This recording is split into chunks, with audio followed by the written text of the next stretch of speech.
Welcome to stone dictation. Dictation 5 second बाद शुरू होगा। Ready, start. लोकसभा के बाद राज्यसभा से भी जन विश्वास संशोधन विधेयक पारित होने से कानून के रूप में उसके अमल का रास्ता साफ हो गया।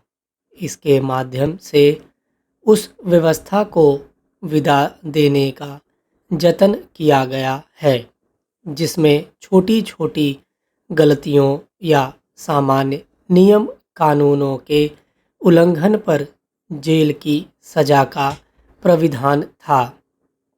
अब ऐसा होने पर आर्थिक दंड लगेगा।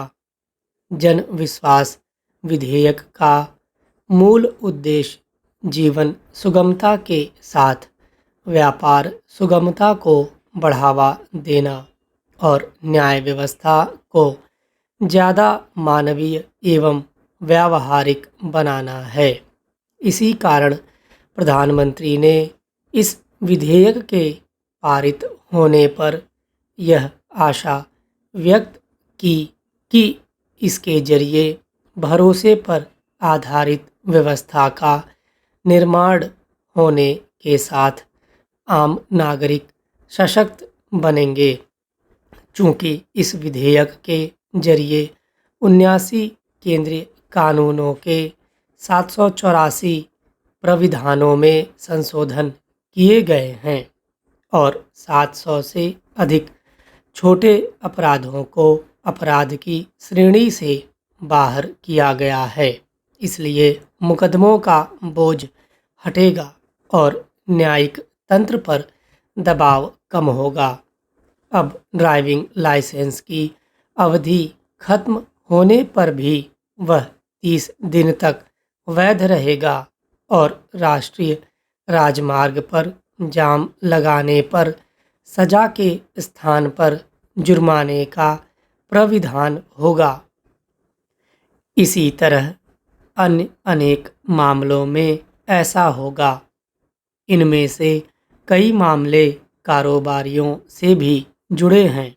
जैसे पहले ड्रग्स एवं कॉस्मेटिक नियमों के उल्लंघन पर जेल हो सकती थी, लेकिन अब केवल जुर्माना लगेगा।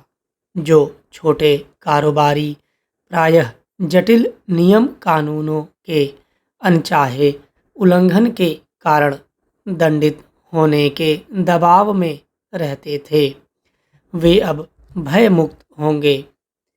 वास्तव में कानून का शासन ऐसा होना चाहिए जिसमें मामूली गलती या किसी गफलत या अनजाने में की गई भूल सजा का कारण नहीं बननी चाहिए। अब जब जन विश्वास विधेयक से हालात में व्यापक बदलाव की उम्मीद की जा रही है, तब यह आवश्यक हो जाता है कि इस विधेयक के प्राविधानों से आम जनता को अवगत कराया जाए ताकि वह अधिकतम लाभ उठा सके और शोषण एवं भ्रष्टाचार से भी बच सके। ध्यान रहे, आम लोग सशक्त तब होते हैं जब वे नियम कानूनों से भली तरह अवगत होते हैं। जनता को बदले हुए नियम कानूनों से परिचित कराने का काम सरकार को करना चाहिए। इसी के साथ उसे इसे लेकर सावधान रहना होगा कि छोटे अपराधों में जेल भेजने वाले प्राविधानों की जगह चेतावनी देने और जुर्माना लगाने वाली नई व्यवस्था से समाज में ऐसा कोई संदेश न जाए कि नियम कानूनों के उल्लंघन पर जुर्माना देकर बचा जा सकता है। यदि जुर्माना देकर नियम कानूनों को हल्के में लेने की प्रवृत्ति बढ़ी तो इस विधेयक का उद्देश्य ही व्यर्थ हो जाएगा। लोगों को यह समझना आवश्यक है कि अधिकारों के साथ कर्तव्यों के पालन से ही कोई राष्ट्र प्रगति पथ पर तेजी से आगे बढ़ता है। दिल्ली सरकार ने प्रदूषण रोकथाम के लिए इस वर्ष अपनी कार्य योजना लागू कर दी है। इसमें वाहनों से होने वाले उत्सर्जन, धूल नियंत्रण तथा औद्योगिक इकाइयों से होने वाले प्रदूषण की रोकथाम पर विशेष ध्यान दिया जाएगा। पर्यावरण संरक्षण को ध्यान में रखते हुए दिल्ली सरकार ने इस बार अपने बजट का नाम हरित बजट रखा है।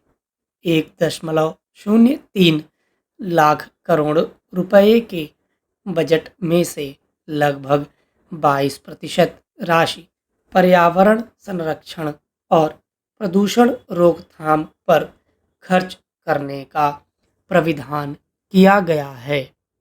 बजट पेश करने के कुछ ही दिनों बाद प्रदूषण रोकथाम की कार्य योजना लागू करने से स्पष्ट है कि सरकार इस समस्या के समाधान को लेकर गंभीर है।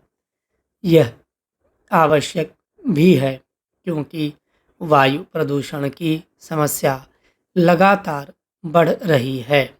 यहाँ की हवा तेजी से जहरीली होती जा रही है। वर्षा के दिनों को छोड़कर पूरे साल दिल्ली की हवा की गुणवत्ता खराब रहती है। लोग प्रदूषित हवा में सांस लेने को मजबूर हैं। दिल्ली को विश्व के सबसे अधिक प्रदूषित शहरों में गिना जाता है। इस समस्या को लेकर सुप्रीम कोर्ट से लेकर संसद तक चिंता जताई गई। दिल्ली में वाहनों की भीड़ कम करने को, सार्वजनिक परिवहन प्रणाली को मजबूत व विश्वसनीय बनाना होगा। सड़कों को जाम मुक्त बनाने के लिए भी प्रभावी कदम उठाने होंगे।